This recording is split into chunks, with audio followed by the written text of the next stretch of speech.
Bienvenue dans cette vidéo où on va parler des caractéristiques de l'acquisition des véhicules de tourisme. Alors, je vais commencer par quelques définitions.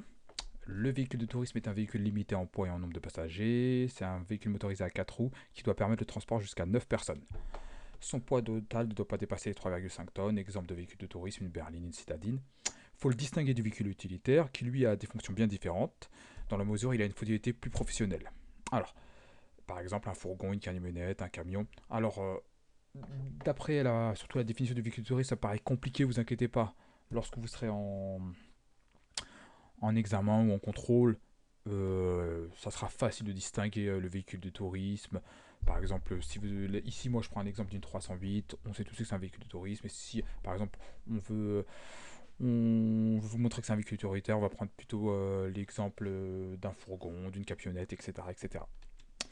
Alors, pourquoi cette distinction est importante? Lors de l'acquisition, la TVA grevant les véhicules de tourisme n'est pas déductible pour l'acquéreur. Et vous allez voir les conséquences. Alors, on va voir les enregistrements. Donc, nous sommes la SARL d'Issirar et on reçoit une facture du garage de l'Est.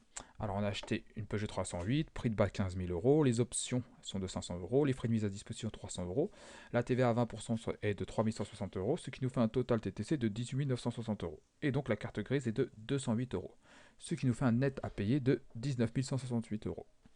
Donc on va déjà calculer le coût d'acquisition. Le coût d'acquisition est égal à 15 000 euros, plus 500, plus 300, plus 3500, plus 3160, ce qui nous fait 18 960. Donc qu'est-ce que j'ai mis? J'ai mis le prix de base, j'ai mis les options, j'ai mis les frais de mise à disposition et j'ai mis la TVA, car la TVA n'est pas déductible.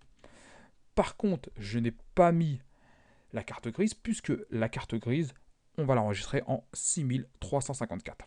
Résultat des courses, l'enregistrement il se pratique de cette manière. Dans le compte 2182, on va mettre le coût d'acquisition 18 960.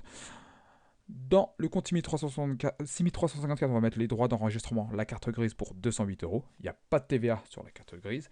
Et donc, comme on achète à crédit, on va utiliser le compte fournisseur d'immobilisation pour 19 168 euros. Donc, la TVA n'est pas déductible pour les véhicules de tourisme. Ça aurait été un fourgon. Cette fois-ci, on n'aurait pas mis la TVA. Donc, on aurait utilisé le compte 44 562.